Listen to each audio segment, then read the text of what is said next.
اما بعد فاعوذ باللہ من الشیطان الرجیم بسم اللہ الرحمن الرحیم۔ میرے قابل احترام استاذہ اور میرے ہم مکتب ساتھیوں، السلام علیکم۔ مجھے آج جس موضوع پر آپ کے سامنے لب کشائی کرنے کا موقع ملا ہے وہ ہے قیام پاکستان میں قرارداد پاکستان کا کردار۔ یہ فتنہ و شر کے پروردہ تقریب کے سامنے لاکھ کریں، ہم بزم سجانے آئے ہیں، ہم بزم سجا کر دم لیں گے۔ یہ سبز حلالی پرچم ہے، ہر حال میں یہ لہرائے گا۔ یہ سبز حلالی پرچم ہے، ہر حال میں یہ لہرائے گا۔ یہ نغمہ ہے آزادی کا، دنیا کو سنا کر دم لیں گے۔ اے مسلک صدارت کی رونق اور ارباب فکر و نظر، زیر بحث موضوع میں دو چیزیں سامنے آئی ہیں، ایک پاکستان اور دوسری قرارداد پاکستان۔ کسی چیز کے قیام کے لیے کوئی نہ کوئی تحریک ضرور چلائی جاتی ہے۔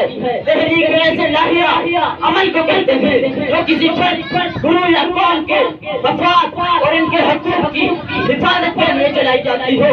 اسی طرح قرارداد پاکستان تحریک پاکستان کے مسلمان بر صغیر کے حقوق کی حفاظت اور ان کے مفاد کے لیے چلائی گئی۔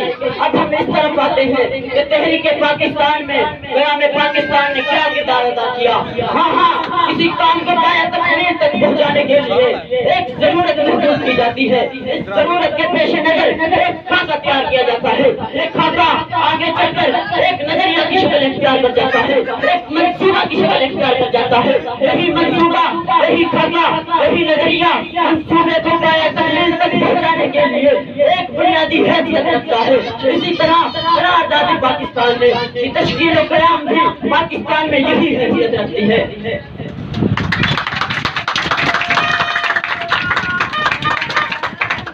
جناب صدر، جب قائد اعظم محمد علی جناح نے کانگریس کے ممبر ہونے کی حیثیت سے بھاگ دیا کہ ہندو اس آزادی میں مسلمانوں کے لیے مخلص نہیں ہے، تو انہوں نے کانگریس کو چھوڑ کر 1913 میں مسلم لیگ کی قیادت سنبھالنے سے 1940 تک کے عرصہ کو ہم قرارداد پاکستان کا حصہ کہہ سکتے ہیں۔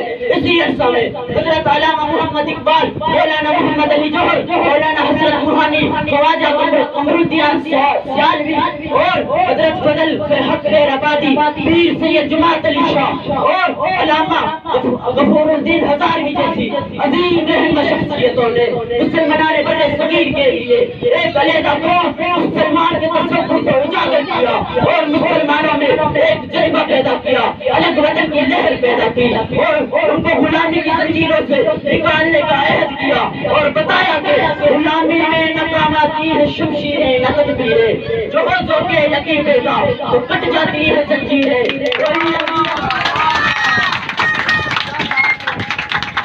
کوئی انداز کر سکتا ہے اس کے زور باطن کا، نگاہ مرد مومن سے بدل جاتی ہے تقدیریں۔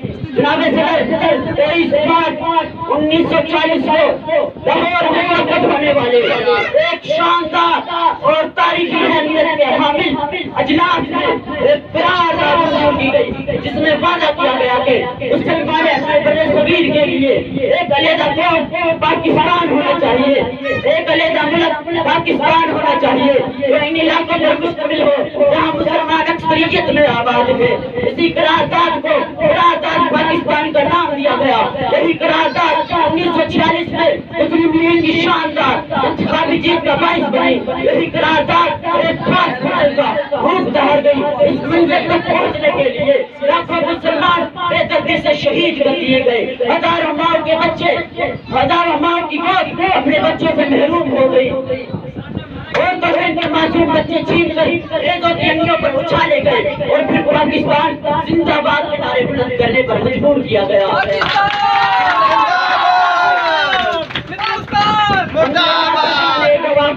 پاکستان بنایا ہے، گھر کے سارے دیپ بجھا کر اس کا دیپ جلایا ہے، ہم نے گلشن کو یوں بچایا ہے، برق پر آشیاں گرایا ہے۔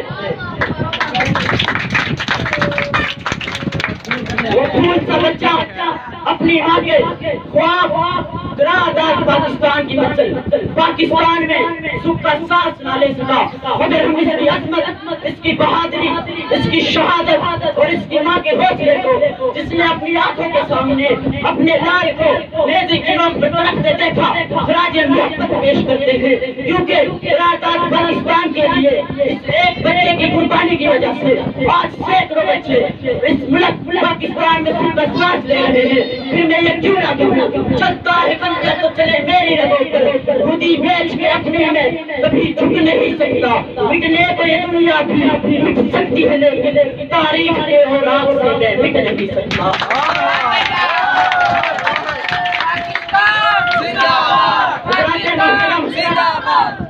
حضرات محترم، برادر پاکستان کی منظوری کے بعد اس سے منانے والے صغیر کا تحریک آزادی کے لیے ایک الگ تشخص قائم ہوا اور مسلمانوں کے ہندوؤں کے جذبہ کی وجہ سے یہ بالکل واضح ہو گیا کہ وہ ہندوؤں کے ساتھ مخلوط نہیں رہ سکتے، وہ اپنے لیے ایک الگ مملکت پاکستان کے خواہشمند ہیں۔ قائد اعظم محمد علی جناح کی بھی یہی دور اندیشی تھی، انہوں نے برادر پاکستان کی صورت میں مسلمان برے صغیر کے لیے ایک نعرہ، ایک اعلان اور ایک راستہ دیا۔ وہی نعرہ، وہی اعلان اور وہی راستہ آج ہمارے سامنے ایک عظیم الشان مملکت پاکستان کی صورت میں موجود ہے، اور ہم یہ کہہ سکتے ہیں کہ اس کی بنیاد اور اس کی پایہ تکمیل کے لیے برادر پاکستان کا بنیادی حصہ ہے۔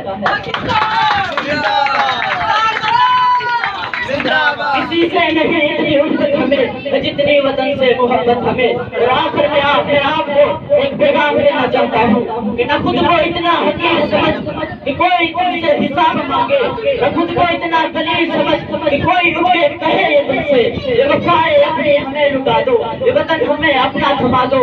میرے وطن کے اداس لوگوں اٹھو اور اٹھ کر بتا دو کہ ہم ہیں اہل ایمان سارے، نہ ہم کوئی صنم خدا ہے، ہمارے دل میں بسی خدا ہے۔ سروں کو اٹھا کے دیکھو، قدم کو آگے بڑھا کے دیکھو کہ ایک طاقت تمہارے سر پر قدم قدم پہ جو ساتھ دے گی، اگر گرے تو سنبھال لے گی۔ میرے وطن کے اداس لوگوں اٹھو اور وطن سنبھالو۔